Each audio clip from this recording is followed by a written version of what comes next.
In the year 3050, Earth stood on the brink of disaster. The skies had been torn apart by a massive rift, heralding the arrival of an alien force far more advanced than humanity could ever comprehend. The beings that emerged from the tier in space were known as the Zephyrs. Towering and armored, they appeared to be unbreakable, their eyes glowing with cold, unyielding power. They had come not to communicate, but to conquer. Humanity watched in horror as the Zephyrs began their invasion. Entire cities fell, burning to the ground as the alien invaders methodically erased everything in their path. But the Zephyrs were not the only ones who arrived from the rift.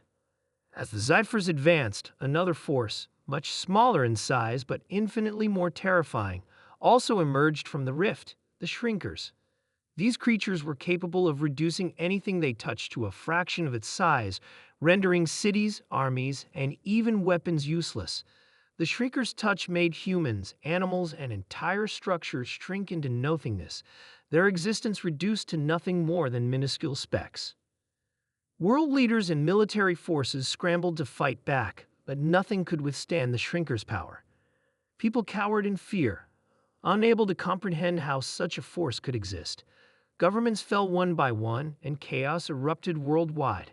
People shrank into fear, both physically and mentally. It seemed that the entire world was being dismantled before their very eyes. But in the midst of this widespread panic, there was one group who refused to back down. The resistance, composed of brave humans who refused to be shrunk or subjugated, began to form. They were not deterred by the towering Zephyrs or the creeping terror of the Shrinkers. These were people who had faced adversity before, who had overcome unimaginable odds. They knew that humanity was at its best when faced with extinction. With grit, determination, and sheer willpower, they would fight to preserve what was theirs. Captain Sarah Thorne stood as the leader of this defiant group. She had lost her family during the initial wave of the invasion, but that only fueled her desire for vengeance. Her eyes burned with the same fire that had lit the hearts of the others who joined her in the fight. They were humans, and they would not be defeated. They devised a plan to strike at the heart of the Shrinkers' operations.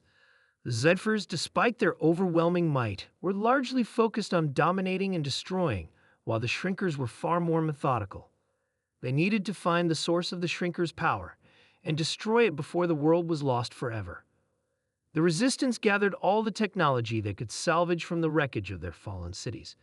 They reverse-engineered alien weapons and used human ingenuity to craft a countermeasure, a device that could nullify the Shrinkers' powers. It wasn't perfect, but it was their only hope. Their journey was fraught with peril. The Shrinkers stalked the land, turning any unwary traveler into a mere speck, while the Zephyrs relentlessly swept across the globe. But the Resistance pressed on, their courage unwavering. As they infiltrated enemy territory, they encountered pockets of humanity still holding out, those who refused to surrender. The Resistance became a symbol of hope, of defiance in the face of overwhelming odds. Sarah led her team deep into the heart of the Zephyr Empire, past twisted remains of civilizations and half-destroyed cities. It was there, beneath the blackened skies, that they found the Shrinkers' source of power, a massive energy core the size of a mountain, radiating with energy that seemed to warp the very fabric of reality. The Shrinkers were feeding off this energy, using it to fuel their powers and continue their campaign of terror. The team made their way inside, avoiding the Zephyr patrols and dodging Shrinker agents. The final battle was at hand. The device, barely functional but full of hope, was their only weapon. Captain Thorne activated the device as her team fought off the alien forces. The energy core hummed as it began to resonate with the Shrinkers' energy field. The Resistance had no idea whether it would work, but they knew they had no other choice.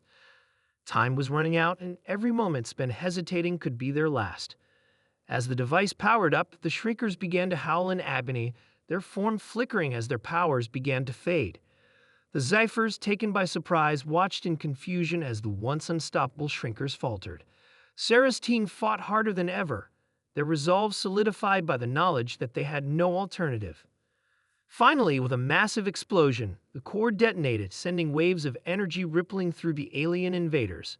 The Shrinkers' powers were destroyed, their army scattered. The Zyphers were left confused, disoriented, and vulnerable. The tide had turned.